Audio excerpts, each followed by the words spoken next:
for the past 10 years, I've had dating apps, and I don't understand dating personally. I still don't. It is so complicated that I don't even know how to describe it. But my Tinder addiction started when you had to have Facebook to sign up for Tinder. And I did not have Facebook, and I heard about it because of a relative who was using it. And so anyway, once I was using Tinder, I was expecting to get a match right away, but I didn't get one for a whole day. The first time I get it, oh, I forgot to mention, I had to re-sign up for Facebook because after high school, I deleted it because I didn't really like high school. And so I would always read the profiles, like no hookups, and I would make notes of everything, let them know that I was someone they would want to spend the rest of their life with. But I would always not mention coitus when I was matching with them. But the first time, like, it was a bot, little did I know.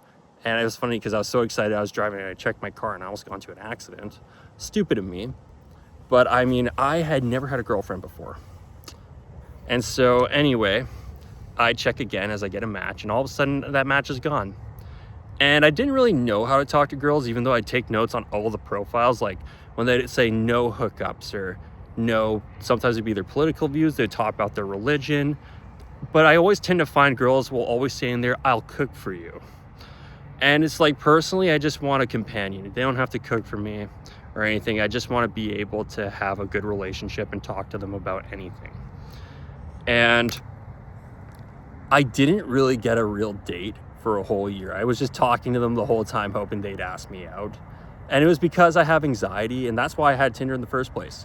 I didn't understand that guys had to ask girls out. And it was back in the day when you could post a photo on your Tinder and someone could like it like a social media page.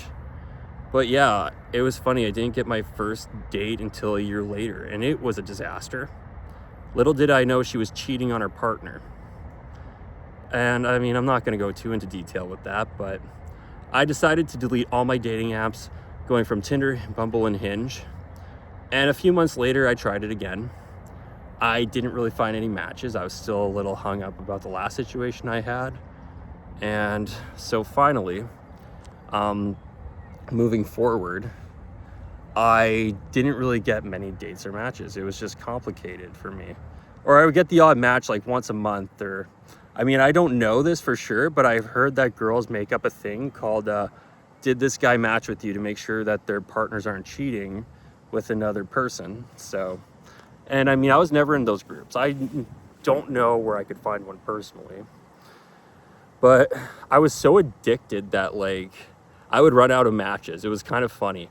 Or I would always hit the limit where I'd have to wait, I believe it was 12 hours.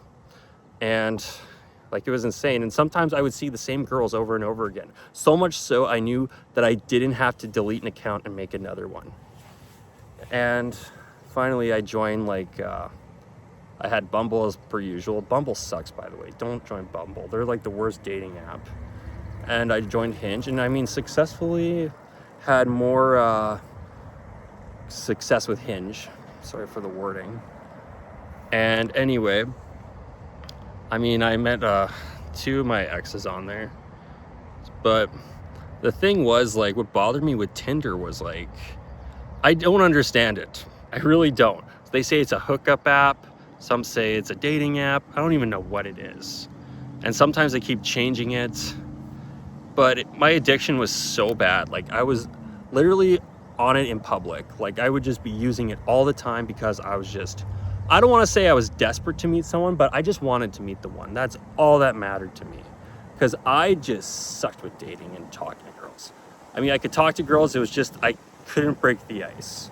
Like, I never got the clues. Like, I felt the girls had to ask me out, which apparently is not the rules. But anyway, like, I got so addicted to Tinder that I knew all the hacks. I even decided to go global a few times. And surprisingly, I would get more matches in different cities. I mean, where I live is a population of like 700, 800,000. Anyway, and I'd always see the same girls. Sometimes I would super like them, and I would know they would want nothing to do with me. Or it kind of would let me know that even like they wouldn't like me. And I would always hope that a girl would like me for me. That's all I cared about. And I mean, the total amount of dates I got basically was like 6. And I'm just thinking to myself, like, am I just not meant to be with someone? Or is it just never gonna happen? Or maybe I'm just, the right person is out there. But I mean, I kind of lost hope in it. And I mean, I do enjoy my alone time. Like, I'm not gonna get into the detail of my last 2 relationships, but they're always complicated, even if it's simple as hell. And I mean, personally, like, all I care about is emotional support, really. Like, being able to talk to someone about anything and everything, not expecting them to be a therapist, but be able to just talk to them and know that you're okay, like mental health, all that stuff. And I mean, I kind of got sick of it because, like, this is where my addiction kind of ended. I got sick of it because I just couldn't meet someone, even if it was a girl I genuinely liked or was my type. And I mean, I'm not going to describe what my type is. And I mean, and the thing I gathered out of my Tinder information and my personal life, personally, is that, I mean, I'm not the best looking guy. And I think it was good for me to know that, because I used to think I was hot as shit. But like, the fact I'm still single at 32 and I've only been on 6 dates, when usually the average person my age that is single has probably been on like 300 at this point. And it was crazy because, like I said, I would see people making accounts again. And I did that one time because I really liked one girl, but she kind of deleted me. And I super liked her and she didn't really want to talk to me. And I actually really did like this one girl. But like, one thing I had to learn was just because you like a girl doesn't mean they're not going to like you. And even when you're nice to them, even if you're not, like, I was actually very respectful when I talked to girls on Tinder. And I mean, the tip I have is, if you're gonna give them your contact information, don't give them your number. Always give them your Snapchat. That's the rule I follow by, because, you know, it's not as complicated if it doesn't work out. But anyway, it's, my dilemma was, like, I realized that I'm not the best looking person, and I accept that. And I mean, I can live with that. And you know, I'm not really, I wouldn't say it sucks, but it's like, how the hell are you going to meet someone if you're not the best looking person? Like, I'm not expecting fucking the best person ever, but like, all I wanted was like someone who could be my best friend for life and be able to talk to all the time. And I mean, no relationship's perfect. Like, the one thing that people think when they enter a relationship is they're going to meet their princess queen or their prince charming.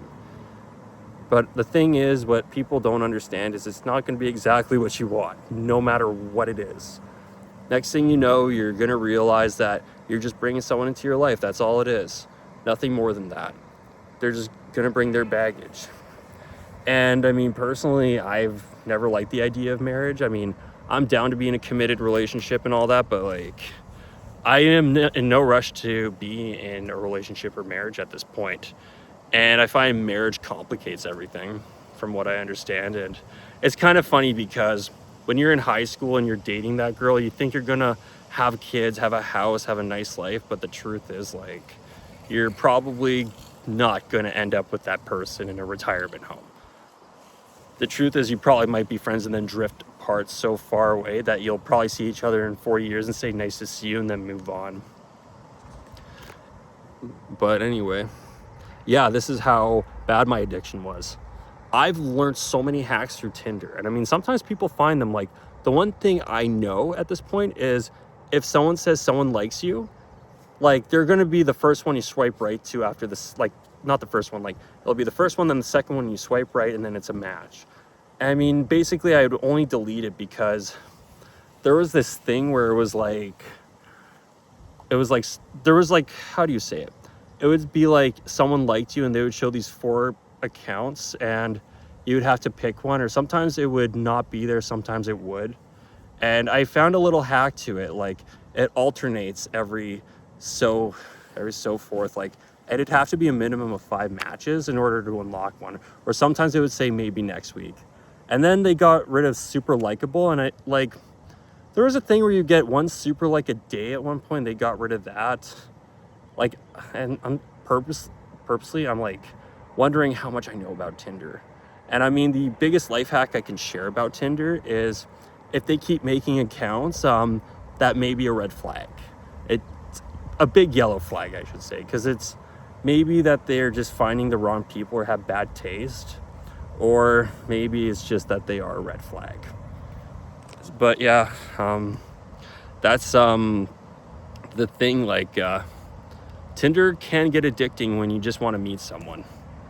But I mean, at this point, I've given up on all that. I mean, I deleted the app recently and I downloaded it because that void was missing, and I'm like, holy shit, I'm addicted to Tinder. And I mean, I don't know if I'm asking someone to help me quit. I'm not asking for therapy for it, but like, I find the only way I may be able to quit is if I meet someone, because I think I'm just how do you say it, I want to know that I have someone in my life, and I don't need to go on those apps ever again. And to fill that void in the time I would use on Tinder, Bumble, Hinge, I could just use that to talk to them. But I think I don't know, maybe I'll be stuck on Tinder till the day I die. Maybe I'll be a slave to Tinder for all I know. But yeah, my point is, like, there needs to be a better way to like connect with people. Like, that's like the bottom line for me, is like, personally, relationships are always complicated. It's like, you think you're gonna be with someone you like, but personally you have to find someone you connect with and you can talk to. Like, because I found in like relationships I've been in is it can get frustrating when you're with the wrong person, but when you're with the right person, like, you can talk. It's like basically putting a butter knife through butter. Like, it's just that easy, and life should not be complicated. And it's funny because you think to yourself when you're in them, like, why is this bothering me? And I think what bothers me about like using dating apps is like, what if it doesn't work out? What if you waste all this time with the wrong person? I mean, there should be a better way for that. Like, I don't ever want to split up with someone, and heartbreak takes a big emotional toll on your body and your mental health. And it's like, I don't really want that. But like, what would be the way to like, I don't know. I don't really know what I'm saying at this point.